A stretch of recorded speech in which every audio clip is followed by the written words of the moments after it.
Lord, ang dalangin ko po yung mensaheng ito ay maging timeless. Allow us to be an open vessel, O God, to receive your word. That even those who will be rewatching this 5 years from now will find this message, O God, relevant in their lives. So I pray that you will divide this message into millions of different ways so that each and every one of us will benefit from it. We love you, Jesus. In Jesus' name we pray. Amen. Inhale tayo. Inhale. And then exhale. Yung exhale natin dahan-dahan. Inhale. Exhale. Let us settle down. Let us read Mark chapter 8 verses 22 to 25.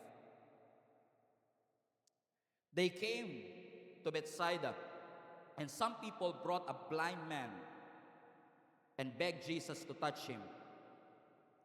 He took the blind man by the hand and led him outside the village, where he had spit on man's eyes and put his hands on him.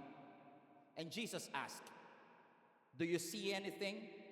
By the way, in case you missed, pagkatapos duraan yung kanyang mata, ang sabi ni Jesus, "Do you see anything?" And he looked up, verse 24, and said, "I see people, but they look like trees walking around." Once more, Jesus put his hands on a man's eye, and his eyes were opened, and his sight was restored, and he saw everything clearly. Pinamagatan ko po ang mensaheng itong, not yet is not late. Sabi mo sa katabi mo, not yet is not late. Ang ganda nung kinanta natin kanina, mga kapatid, that we should trust the Lord for He is trustworthy and He is faithful. Paulit-ulit na ho nating isinisigaw ang faithfulness ng ating Panginoon. Pero in case na miss po ninyo, kailangan nating matutunang magtiwala sa Panginoon, sapagkat ang pagtitiwala sa Panginoon ay importanteng key para sa ating spiritual development. Bakit po sinabing kailangan nating matutong magtiwala sa timing ng Diyos, sa faithfulness ng Diyos, at sa provision ng Diyos? Kasi hindi nyo po mamamadali ang Diyos. You cannot make God hurry. Kahit natapos ka na po ng amen sa iyong panalangin, hindi porket nagmamadali ka, nagmamadali ang Panginoon. You cannot make God arrive when you want Him to arrive. You cannot rush the blessing quicker than it ought to be. But one thing is for sure, God is always on time. Sabi mo nga sa katabi mo, God is always on time. Sa panahon ng moderno, ng mga teknolohiyang meron tayo, sa mga cellphone, iPad at iPad, o intermediate pad, iPad, iba sa inyo, mga alas 6 pa magigets yung joke ko. Sa panahon ng iPad, ng iPhone na puro I at puro self, sa panahon ng modern technology and digital society, parang tinatanggal ng modernong teknolohiya yung salitang mag-antay sa ating vocabulary. Sapagkat parang lahat na lang pwede nating madaliin, lalo kapag may pera ka. Napansin nyo ba minsan yung pagdami ng pera mo, tinatanggal yung patience sa puso mo? Kasi kapag may pera ka, kaya mong i-accelerate ang lahat ng bagay. Kaya minsan, kahit Kristiyano na tayo na dapat marunong tayong mag-antay at magtiwala sa Panginoon, parang tinatanggal nung ating pera, ng ating achievement, nung ating experiences, yung salitang mag-antay sa ating vocabulary. Hindi naman ako hypocrite. Ako mismo na nagsasalita sa harapan po ninyo, hindi rin po ganun ka-patient katulad ng inaasahan ninyo. Kanina nga lang, bago pumasok dito, yung iba sa inyo, impatient na, gustong-gusto nyo nang pumasok. Sabi mo sa katabi mo, parang papunta na si pastor sa'yo. Lahat po tayo, mga kapatid, we don't want to wait. We hate to wait.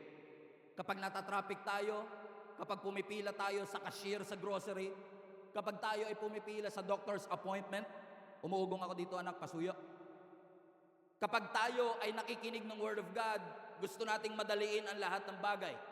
Marami sa atin, yung katabi mo, pangiti-ngiti lang, pero sinasabi niya sa kanyang isipan, nagtitiwala naman ako sa Diyos, pero ayoko lang talagang mag-antay.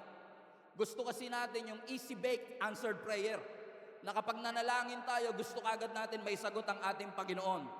And knowing who you are, and I'm sure, knowing your neighbor, o kilala mo ang iyong katabi, alam mo na impatient siya sa maraming bagay. Hirap siyang mag-antay. Kaya nga kahit illegal pa, may jowa siya. Joke lang. Kasi Marami sa atin na nagtatanong, kailangan ko ba talagang mag-antay pa ng tamang panahon para sa isang relationship? Kailangan ko ba talagang mag-antay ng right time para maninig ang Panginoon? Because I want to speed things up. I want to make my life faster and easier. Pero maraming salamat sa Panginoon na kahit na hindi tayo marunong magantay, sa pamamagitan ng sovereignty ng ating Panginoon, tinuturuan niya tayo through our circumstances to trust in God and to trust in His timing. Sige, huwag niyo akong pansinin, okay lang sa akin. Pero naniniwala ko, yung katabi mo, kailangang matutong mag-antay. Kasi maraming mga parte ng buhay niya ang minabadali niya. Kala niya ang relationship parang pansit canton na instant. Kala niya ang relationship parang instant coffee. But let me tell you this, mga kapatid. Ang Diyos may itinuturo sa atin every time na inaalaw niya na mag-antay tayo sa mga blessing na ating ipinapanalangin. In fact, walking with God and walking with the Lord demands that we learn how to wait. Because the Bible is very clear to us in Ecclesiastes chapter 3 that there is always an appointed time for everything on earth. Pag sinabi mong appointed time, hindi ito oras na pinili mo. Ito yung oras na pinili ng Diyos. There is an appointed time, hindi mo pinili, pero pinili ng Diyos kasi may bagay siyang nakikita na hindi mo nakikita.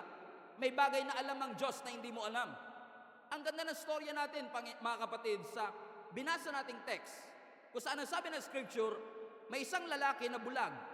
In fact, many scholars are saying he was blind since birth.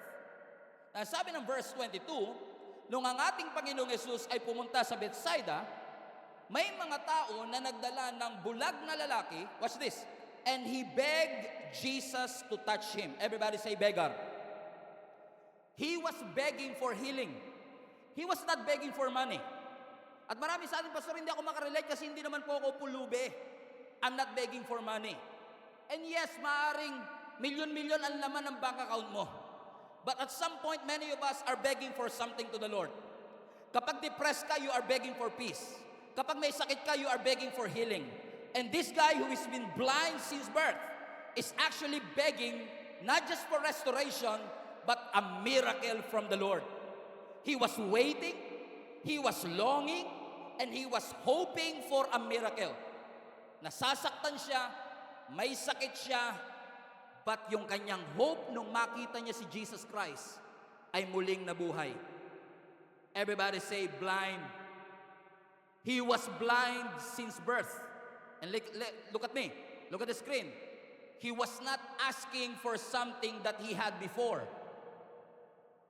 He was asking for something that he'd never had before. Hindi naman siya nakakakita before.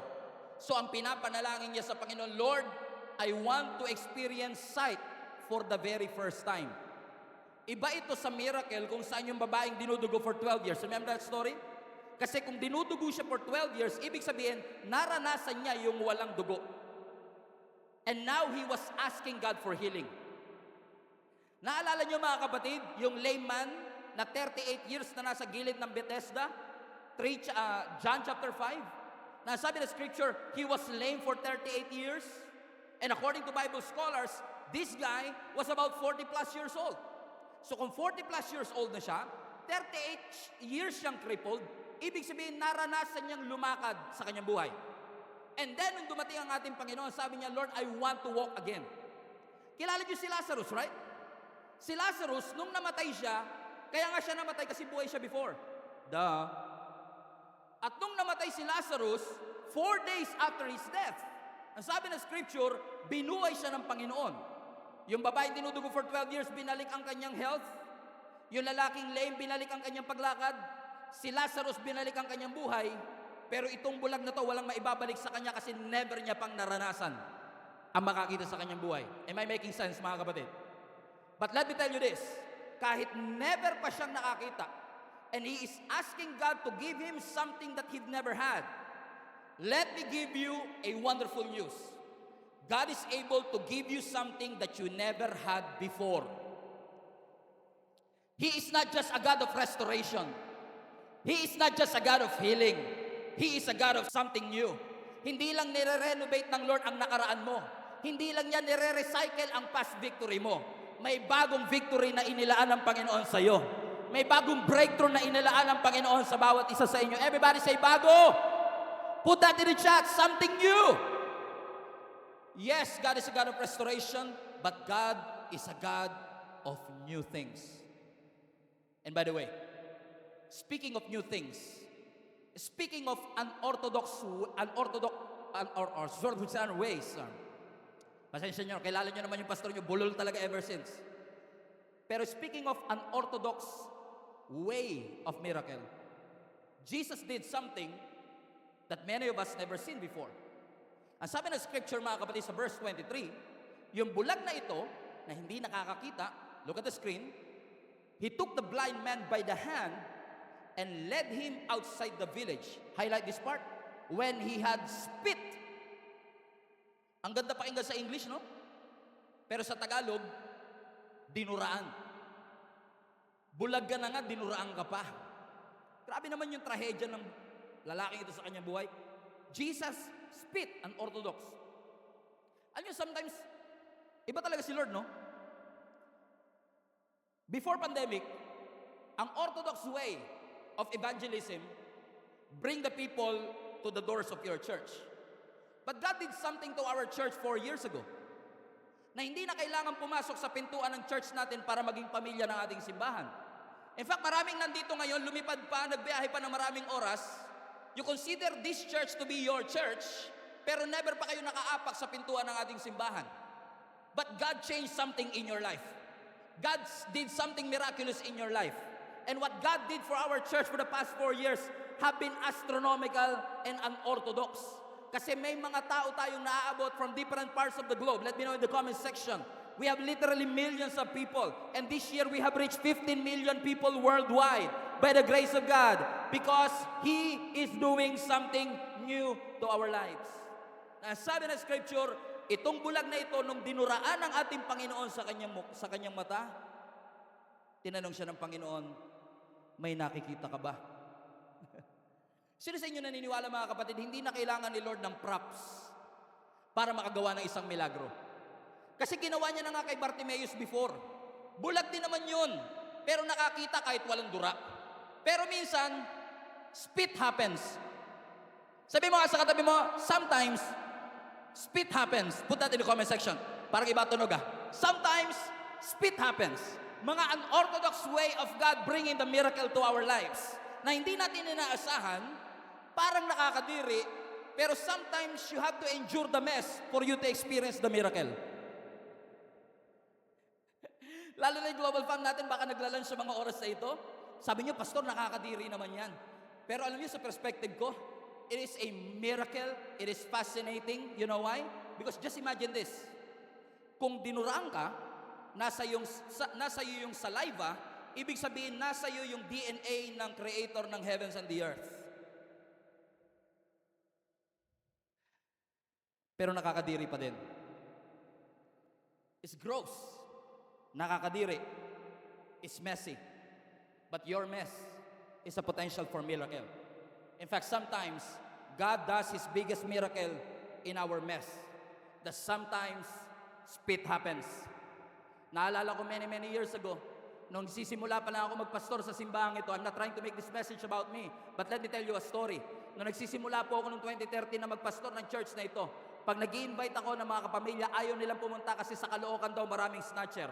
Dito daw sa Kamanaba, laging binabaha. Takbuhan daw ito ng mga snatcher. Tapos yung pastor nyo pa bulol, hindi makapagsalita ng diretsyo. Pero sino bang mag-aakala na gagamitin ng Panginoon yung bulol na pastor, yung isang lugar na laging binabaha, yung lugar na takbuhan ng mga snatcher to make an impact to millions of people all around the world? Because sometimes, God will use the mess, God will use the bad news to bring the miracle to each and every one of us.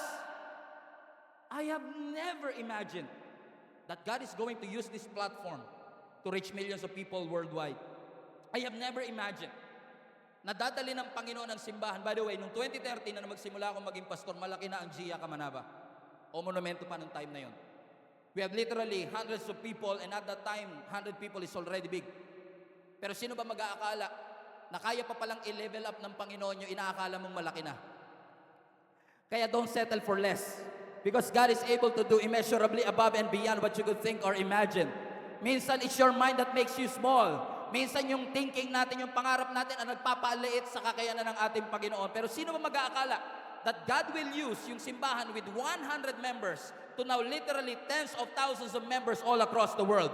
Never kong na-imagine that I am going to serve alongside with the most passionate and gifted people in our church. Shout out sa lahat ng mga leaders ng Gia Kamanaba. Mabuhay po kayo. I love you. I honor you. You know how much I love you. I have never imagined that God is going to use our platform, my voice, to be able to bless somebody, and that God will use this platform to minister to families all across the world. Kaya huwag mong limitahan ang Diyos. Huwag kang magsasabi ng never pag para sa Diyos. Huwag kang magsasabing never na akong gagraduate. Never na ako magbabago. Never na ako magiging successful. Never na, I will never make it. I will never be happy. I will never be loved. I will never recover. Never na ako makakatayo uli. Sino sa inyo nasabi niyo yung mga never sa inyong buhay? But I want to introduce to you another never. Munti ko na pamagatan tong another never. Kasi maaaring sinasabi mo, I will never be happy. I will never make it. I will never change. And I will never be successful. But let me introduce you another never. Never na ako magdududa sa kakayanan ng Diyos. Never na ako magmamadali sa sagot ng Panginoon. Never na ako matatakot na mangarap ng malaki kasi alam kong kasama ko ang ating Panginoon. Never na ako magdududa sa kamay at kakayahan ng ating Panginoon because if God did it for this church, He can do it for you. If God did it for me, He can do it for you. And if God did it before in your family, guess what? He can do it again. Because our God is faithful and He is the same yesterday, today, and forever. Ikaw lang po, public service announcement, ikaw lang po yung limited, hindi si Lord. Si Lord hindi po siya limited. Tayo ang limited. Tayo ang finite. Pero ang Diyos natin, infinite. O para mas rhyme, infinite. He is an infinite God. Walang limitation sa Panginoon. In fact, walang mahirap sa Diyos. Si Jenny umiiling sa akin kagabi, yung pinakamagandang babae sa balat ng lupa, by the way. Baka naman umangal pa kayo. Ilang taong ko nang dinideclare yan. Okay? Si Jenny, nandito siya sa front row. Si Jenny, ang pinamagandang babae sa balat ng lupa. Dumadaig siya sa akin kagabi. Sabi niya, Be, tawagan kasi namin, Be. Siya, siya, Be, ako, B. Baby. Yung nag-exhortation and giving. Iba sa inyo, hindi kayo makapaniwala na kapang-asawa yung mukhang to ng ganung mukha, di ba? Pero ganun si Lord. Limited to, pero unlimited si Lord. Dumadaing si Jenny sa akin kagabi, sabi niya, Be, ang sakit ng tagiliran ko, umaabot hanggang likod, baka meron akong sakit. Sabi ko sa kanya, gaano kasakit? Kasi ganun tayo naman. Evaluate mo from 1 to 10. 10 is the highest, 1 is the lowest. Hindi niya masagot. Kaya pag tinatanong mo, tingnan mo yung katabi mo, kung i-gauge mo siya kung gaano siya kaganda on a scale of 1 to 10.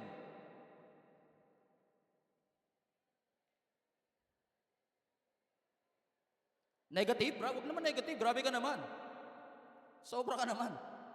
Grabe, negative. Nasa church tayo. Bawal nga magsinungaling, pastor, kasi nasa church eh. Di ba tayo, nire-range natin, 7. May degree of difficulty. May degree ng sakit. Pero alam niyo sa Diyos, walang degree ng difficulty. Hindi sasabihin ng Lord, yung prayer mo medyo mahirap ha. Pwede mabigyan mo ko ng 1 month para ma-process ko yan, mapatawag ko mga 7 anghel para matulungan tayo. Sa Panginoon, walang degree of difficulty. When God says it is done, consider it done. When God says it is accomplished, consider it done. Kasi sa Panginoon, walang level of difficulty. Hindi niya sasabihin sa iyo, alam mo yung prayer mo, palaki ng palaki habang tumatagal ha. Dati pinagpe-pray mo lang, makakain kayo ng tanghalian. Ngayon pinagpe-pray mo na bagong kotse. Tapos pinagpe-pray mo na ngayon yung swimming pool sa backyard ninyo, sana all. Ang Diyos walang degree of difficulty. Huwag kayong matakot na humingi sa Panginoon. Huwag kayong matakot na mangarap para sa Diyos. Huwag kayong matakot na lumapit sa ating Panginoon. Lagnat man yan o cancer. Nothing is too difficult for thee. Ang sabi ng Panginoon, I am God and I change not. At kung ang Diyos nagpapagaling noong 2013, ang Diyos nagpapagaling pa rin po ngayon. At kung ang Diyos nagpapagaling noong 1990s, ang Panginoon nagpapagaling pa rin po ngayon kasi ang Diyos natin ay hindi nagbabago. He is the same yesterday, today, and forever. Walang degree ng difficulty So spit happened. Gatang di nakikinig sabi na scripture. Let's go back to verse 23. He took the blind man by the hand, led him outside the village, and when Jesus had spit on a man's eye, he put his hands on him, and Jesus asked, do you see anything? Look up. I see people. They look like trees walking around. Verse 25. And once again, Jesus put his hands on a man's eye, and then his eyes were opened, and his sight was restored, and he saw everything clearly. Palapakan natin ating Panginoon. You know, sometimes spit happens, but let me tell you this. Kapag hinawakan ng Diyos ang anumang circumstance ng iyong buhay, alam ko nagre-recover ka pa lang sa bagyo, alam ko nagre-recover ka pa lang sa loss, alam ko nagre-recover ka pa lang sa pagkabaon mo sa malaking utang, alam ko nagre-recover pa lang kayo sa matindi pinagdaanan ninyong pamilya, but let me tell you this. When spit happens, you will realize that nothing shall be impossible with the Lord. Sometimes you have to endure those pain, but even when you go through the fire, ang pangako ng Panginoon, you will not be burned. That even when you go through the waters, you will not be drowned. That even when you go through things, He will never leave you and never forsake you. Because God is able, and guess what? God is willing. But even if He doesn't do it for us, naniniwala tayo na ang Diyos natin is not just a God of miracle. Ang miracle, hindi lang gumaling ka. Yung hindi ka nakakasakit, miracle din yun ng ating Panginoon that He sustained you through and through. And He is able to do immeasurably above and beyond what you could think or imagine. Unorthodox, everybody say unorthodox. Kakaiba ang pamamaraan ng ating Panginoon. And speaking of pamamaraan, remember the story of the first miracle of Jesus Christ turning water into wine. Sabi ng scripture, si Jesus kasama ang kanyang mga disciple ay inimbitahan sa isang kasal, which happens to be apparently the first miracle of Jesus Christ. Let's follow the story in John chapter 2 verse 1. Sabi dito, on the third day, everybody say third day. Bear that in mind. A wedding took place at Cana in Galilee, and Jesus' mother was there. Verse 2, Jesus and his disciples had also been invited to the wedding. Watch this, verse 3. But when the wine was gone, Jesus' mother said to Jesus, Anak, they have no more wine. Verse 4, Jesus to his mother, Woman, sino sa inyo kaya nyo sabihin nyo sa nanay ninyo na hindi kayo mababatukan? Sabi ni Jesus, Woman, why do you involve me? Jesus replied, highlight this part, my hour has not yet come. Hindi pa dumarating ang tamang oras. Jesus is and will always be the Son of God. Pero alam ng Diyos kung kailan siya lulugar. Think about this. Jesus at the wedding. Napansin niyo ba yung on the third day? Now usually ang mga weddings sa Jewish, usually 7 days. And for many years, I thought na yung sinabing third day is actually the third day of the wedding. But I found out in some digging na pag sinabi pala ng scripture nung John chapter 2 na at the third day, hindi yung third day ng wedding. Watch this. Third day, after tawagin ni Jesus yung kanyang mga disciples.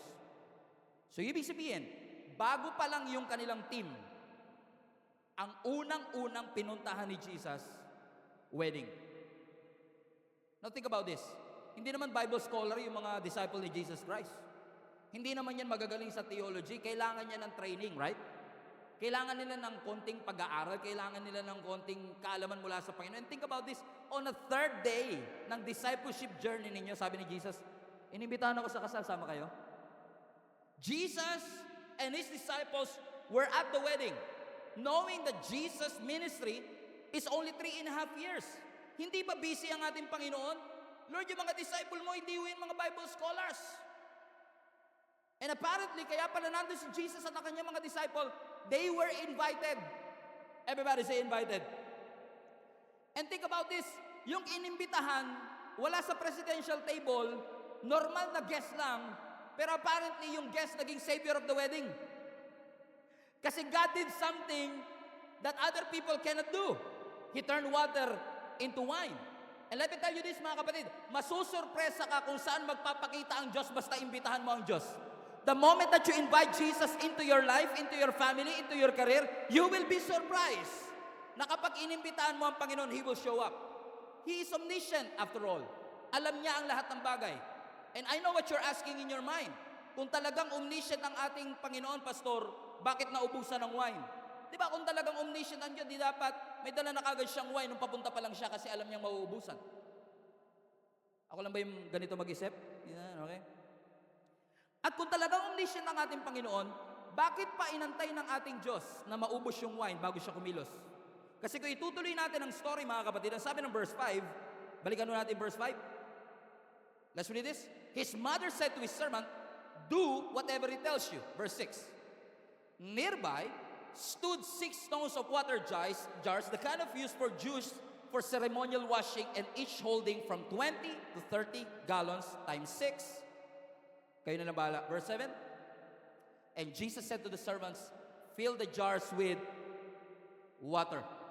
So they filled this to the brim. Unorthodox again. Kung talagang gusto ni Lord na magkaroon ng wine, at least man lang sana, yung pinalagay ni Lord, hindi tubig, kundi grapes. Kasi yun yung pinakamalapit sa wine. Pero nung naubusan sila ng wine, yung kanyang nanay lumapit sa kanya. Ang sabi niya, anak, wala silang wine. Ang sabi ni Jesus, woman, my hour has not yet come.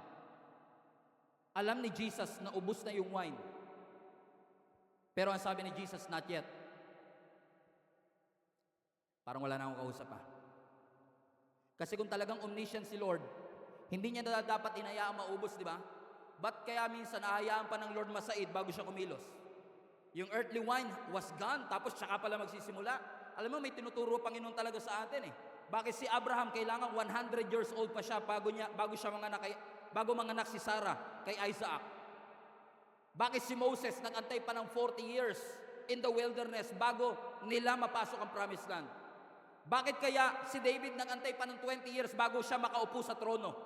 Bakit kaya ang ating Panginoon nag-antay pa ng 30 years bago siya magsimula ng kanyang ministry? Bakit minsan inaalaw ng Panginoon na ubus na bago siya mag-supply sa atin?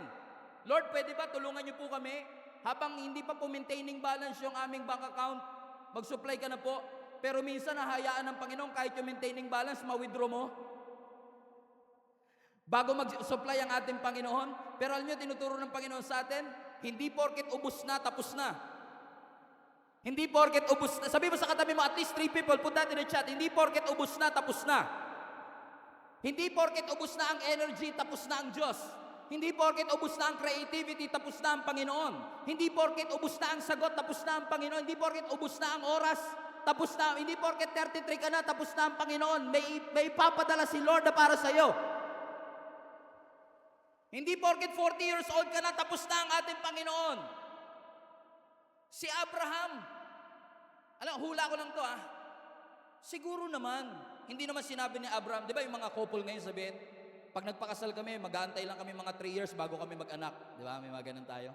Sigurado ko si Abraham, never niya sinabi, antayin ko lang maging 100 ako bago lumabas si Isaac. He never planned it after all. Hindi plinano ni Moses na magantay ng 40 years bago sila makapasok ng wilderness.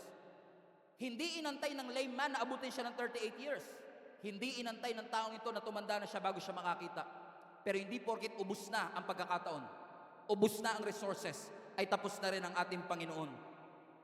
He is always on time. Hindi porket delay, denied.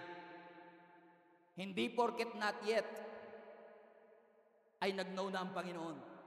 Hindi porket later ang sinabi ng Lord, ang sabi na ng Lord, no. Hindi porket sinabi ng Lord na not now, hindi niya sinasabing no way. Disappointment is not a dead end. Not yet is not late. Because God is always on time. Public service announcement, in case nakakalimutan mo, ang Diyos natin ay namumuhay sa ibang time zone. At ang Diyos natin ay hindi nakakalimot. Sabi ni Mary, wala nang wine, mapapahiya tayo rito. Si Lazarus, nag-antay pa ng 4 days nakahiga sa tomb. Sabi niya, Lord, kailan ka darating? 4 na araw na po ako dito. Pero sometimes iaalaw ng Panginoon yung tingin ng taong delay. Para makita natin na sa pananaw ng tao tapos na. Sa pananaw ng tao hindi ka na makaka-graduate. Sa pananaw ng tao, hindi ka gagamitin ng Panginoon. Sa pananaw ng tao, sinabi sa akin, wala kang mararating, wala kang talento, alien, mongoloid at pamilya ng mga Sorais. Sasabihin ng ibang tao sa iyo, wala kayong mararating, pero minsan iaalaw ng Panginoon na pumunta ka sa pinakasaid para makita mo yung Diyos na kaya magtawid sa iyo. Kasi, kung mababa pa lang yung level ng wine, ni-rescue na sila ng Panginoon, ang glory na sa couple. Sasabihin nila, ang galing ng couple, no? Nag-provide sila ng wine. Pero minsan iaalaw ng Panginoon na masaid mo na para malaman mo at maisip mo. Hindi galing mo ang nagdala sa iyo dyan. Hindi edukasyon mo ang nagdala sa iyo dyan. Hindi sarili mong galing. Hindi sarili mong talent ang nagdala sa iyo dyan. And I've been asked many times, Pastor, paano ka naging pastor? Ang lagi ko lang po sinasabi sa akin sarili, alam nyo, every time na nagsisink in sa akin, how big our church is right now, it humbles me. Alam niyo kung bakit? I don't know what to do. And every time you don't know what to do, you will always look to Jesus, the author and the finisher of your faith. Because hindi porkit nagpapanik ang Diyos, at hindi porkit hindi alam ng Panginoon. Everybody say, God is always on time. And I know what you're thinking. Marami sa inyo nagsasabi, Pastor, bakit ganon? Kung kailangan ko ang Panginoon, ba't hindi siya kagad tumugon? Di ba si Martha, garon din ang kanya sinasabi? Lord, kung nandito ka lang, nung may sakit pa lang si Lazarus na kapatid ko, hindi siya dapat namatay. Lord, kung nirescue mo lang sana kami, hindi sana ako nag-quit. Pero bakit kung kailan malapit na ako mag-quit? Bakit kailangan kung pakiramdam ko that I don't have what it takes, tsaka ka po darating sa aking buhay? You know, one thing I've realized in 24 years of ministry, kapag late sa pananaw natin, ibig sabihin, test ng Lord. If it's late, it's a test. Put that in the chat. Kapag late sa pananaw natin, ibig sabihin, tinetesting tayo ng Panginoon. Bakit? Waiting on God is not a wasted time.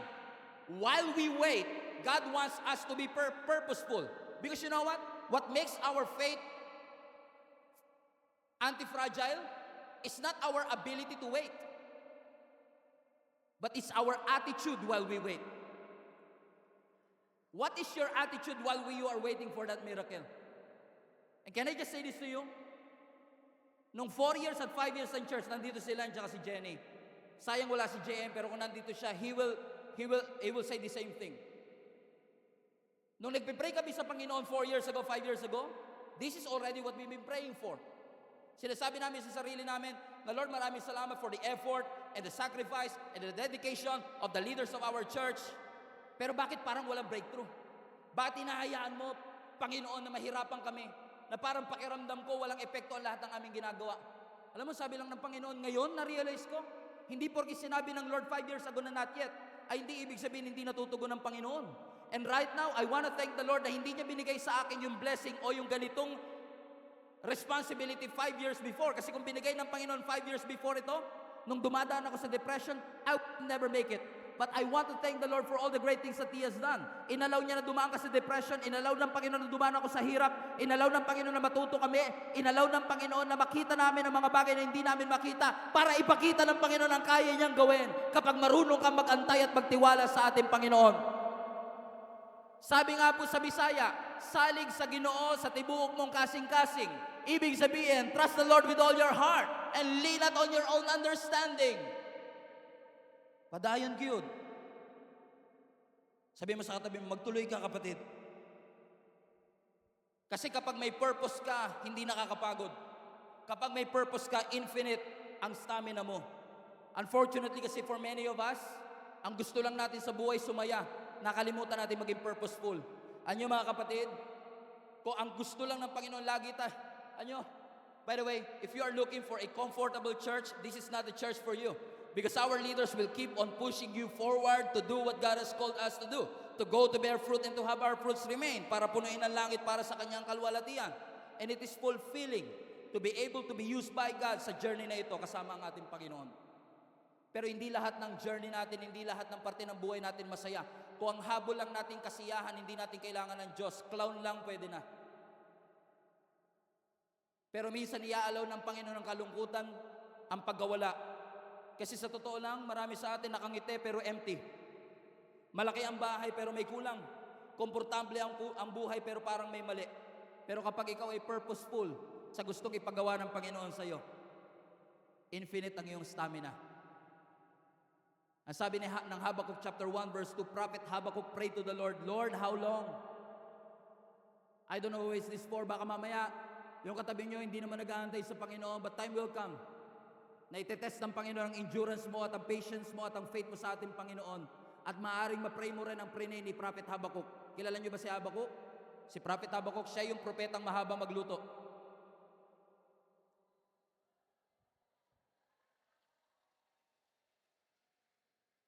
Sana mag-guess nyo na yan sa December 2024. Ang sabi ni Prophet Habakkuk, habang nagluluto siya, joke. Sabi niya, how long, Lord? Yung iba ngayon lalagets. Sabi ko sa inyo, yung joke ko, pang matalino talaga, minsan late mo na magigets. At least it's not too late. Yung katabi mo, ano yun? Hanggang ngayon, di ba? Huwag ko sabihin, hayaan mo yung mag-gets niya. Para mamaya, habang kumakain siya ng dinner, yun pala yun, tsaka siya tatawa, gano'n. Prophet Habakkuk has burden for his people.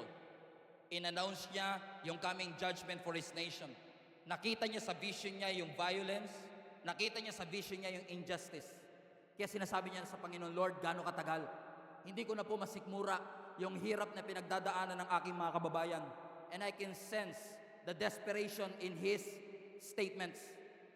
And despite the prayers that he made, listen to me, despite the prayers that he made, may violence, may injustice, meron pa ring unrighteousness, wrongdoings are everywhere. Parang naubos na at napatid na ang litid ni Habakkuk. Kakapanalangin sa Panginoon, parang hindi tumutugon ng Lord. And I believe this is the same story for some of us, na sinasabi mo sa Panginoon, Lord, please do something. Lord, please act like God. Tuloy natin yung verse 2. How long, Lord, must I call for help, but you do not listen? Sino sa inyo nakakaramdam na parang ang Panginoon hindi nakikinig sa atin? Na parang He is taking longer than He should. Na sinasabi ni Prophet Habakkuk, matagal ako nagsasalita, matagal ako nananalangin, pero parang hindi ako naririnig ng Panginoon. And mind you, hindi nananalangin ng selfish prayer si Habakkuk. Hindi siya nagpe-pray na maging famous siya. Hindi siya nagpe-pray na maging influencer siya. Hindi siya nagpe-pray na maging successful siya. Hindi siya nagpe-pray na magkaroon siya ng malaking bahay o magkaroon ng mamahaling sasakyan. Ang pinagpe-pray niya yung kapakanan ng kanyang mga kababayan. And that is an unselfish prayer, and yet, hindi tumutugon ang ating Panginoon. Sinasabi natin, prayer changes everything. Pero pag sinabi mo yan kay Prophet Habakkuk, parang prayer changes nothing. Bakit parang yung prayer ko hindi sinasagot ng ating Panginoon? And then, in the midst of his doubt and complaining, God answered him. And I believe this is an answer of the Lord for you. Ang sabi ng verse 5, the Lord replied, GSMNB Global Family, watch this. Look around at the nations. Look and be amazed. For I am doing something in your own day. Something you would not believe even if someone told you about it.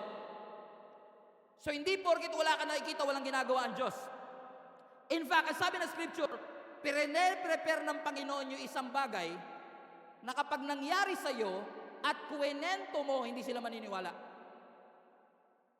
May mga pangyayaring ganun ba sa inyong buhay? Na nung kuwenento mo, sabi niya, totoo yan.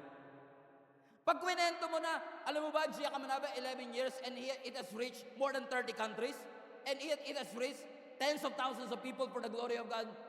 Church planter ako for many years. It never happened before. Pero may gagawin ang Panginoon sa ating simbahan, sa iyong pamilya, sa ating buhay, na kapag kinukwento natin, hindi sila maniniwala because it's too good to be true. But let me tell you this, yung katabi mo ngayon is a proof that nothing shall be impossible with the Lord. Itong simbahan nito is a proof that nothing is too difficult for our God. Yes, heartbroken ka. Yes, masakit ang nararamdaman mo. Yes, umiiyak ka. Alam niyo ba ibig sabihin ng Habakuk? Hindi mahaba magluto. Ang ibig sabihin ng pangalang Habakuk, tingin kayo sa akin, tingin sa screen, ang ibig sabihin ng pangalang Habakuk, kapit na kapit. I wonder ilang kayo sa mga global family natin yung Habakuk. Kapit na kapit sa mga pangako ng Diyos. Kapit na pakapit sa mga mensahe at sa salita ng ating Panginoon. That even when you go through the valley of the shadow of death, kakapit ako sa ating Panginoon. Because I know that weeping may endure for a moment, but His grace and His joy will last for a lifetime. Pastor, you don't understand. What if I break? If you break, God will fix you. Pastor, what if I crash? If you crash, God will build you up. He is able to do immeasurably above and beyond. Huwag ka matakot sa kayang gawin ng Panginoon. Sumunod ka lang. Hindi nating trabaho ngayong intindihin. Hindi natin trabaho ngayong mag-complain. Hindi natin trabaho ngayong magduda. Ang trabaho natin sumunod sa ating Panginoon. And if God said it, we will do it. Let us do it. Magpakatatag kayo. Alam nyo ba mga kapatid, lagi kong sinasabi sa lahat ng mga volunteers, sa lahat ng mga lumalapit sa akin, stay strong. Tinatag na nga nila ako, si Pastor, lagi yung stay strong, stay strong, stay strong. Ano ako bakit? Biblical yan. Gusto ng Panginoon magpakatatag tayo kasi ano man ang pinagdadaanan mo, nakangiti ka man ngayon, but it doesn't mean that you are not broken from within. There are a lot of people are smiling on the outside but really broken on the inside. They are successful on the outside, successful on social media, pero wala nang laman yung bank account nila. Akala nila steak ang laging kinakain, barbecue steak. Sarap naman. But God is able. Tingin kayo sa screen. And every word of it, namnamin ninyo. Hebrews chapter 10 verse 23. Tagalog para si Bir. Magpakatatag tayo sa ating pag-asa at huwag mag-alinlangan pa sapagkat tapat ang nangako sa atin. Sino yung nangako sa'yo? Hindi ako against sa mga politician, hindi ko sinasabing lahat ng politician ganito. Pero hindi ba kayo na-amaze na kapag meron silang meeting de avance, ang mga tao, tingnan mo, ang mga politician nangangako, pag ako ang inyong inihalal, ipapagawa ko lahat ng mga kalsada. Health is my priority. You are my priority. Mga tao, tuwan-tuwa, palakpakan sila, sigawan sila. Nangangako pa lang yun, sumisigaw na. Pero ang Diyos, tinupad na yung pangako, hindi mo pa napansin. Tinupad na ng Panginoon. Walang guarantee na gagawin nila yung kanilang mga ipinangako, pero ang Diyos may guarantee na kapag ipinangako ng Panginoon sa iyo.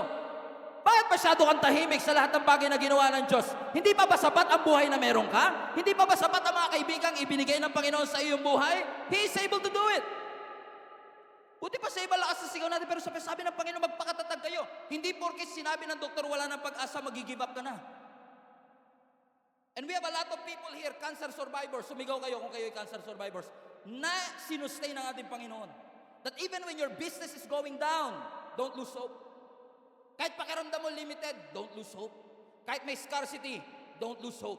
Omniscience is not your job. It's God's job. Our job is to obey. So, every time nasasabihin ng Panginoong not yet. In fact, kapag sinabi ng Panginoon na no, hindi niya sinasabing no dahil hindi niya kaya. Sinasabi nilang Lord na no kasi hindi ka pa ready.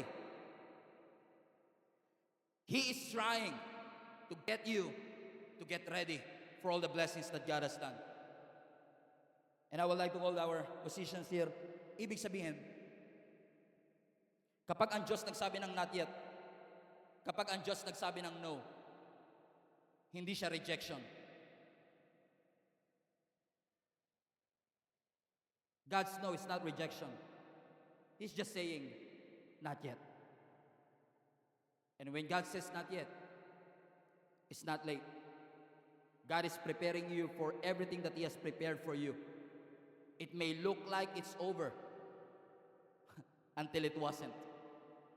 It's not rejection. Nothing is obvious, but everything is changing if you will trust God. Kaya sabi ng Panginoon, punuin nyo, verse 8, draw out some of it. Take it to the master of the banquet. And they did so. And the master of the banquet tasted the water that had been turned into wine. He did not realize where it had come from, though the servants who had drawn the water knew. Then he called the bridegroom aside and said, everyone, bring out the choice wine first, and then the cheaper wine after the guests have had too much to drink. But you have saved the best until now. For many, many years, lagi ko sinasabing the best is yet to come. Paulit-ulit ko sinasabi, nilagay pa natin sa wall natin, the best is yet to come. But let me tell you this, alam ko marami nang ginawa ang Panginoon sa atin for the past 11 years, pero may sinave pa ang Panginoon sa atin. The better things, don't settle for less. The best is still yet to come. Ewan ko kung matutuwa ako, matatakot ako, ang sabi na nag-prophesy sa atin kanina.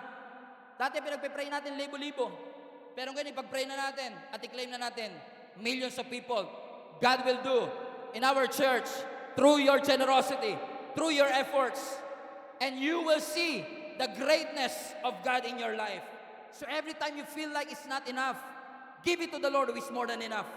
The answer might be not now. Ang sagot ng Lord, paaring hindi pa. Sabi ng Lord, hindi pa kita papagalingin. Ang sabi ng Panginoon, ang deliverance hindi pa ngayon, ang provision hindi pa ngayon. Pero Lord, kahit hindi pa ngayon, yung panalangin ko, yung pananampalataya ko, now. Because faith is the substance of the things that I hope for, and the evidence of the things I don't see. So my faith is now, even though your answer is not yet. Maaring mabagal sa aking paningin, pero alam ko may tinuturo ang ating Panginoon because His faithfulness is infinite. Dear brothers and sisters, James 5, be patient as you wait, highlight this part, for the Lord's return. Consider the farmers who patiently wait for the rains in the fall and in the spring. They eagerly look for valuable harvest to ripen. As you wait, not yet, it's not late. As you wait, be expectant. As you wait, be joyful.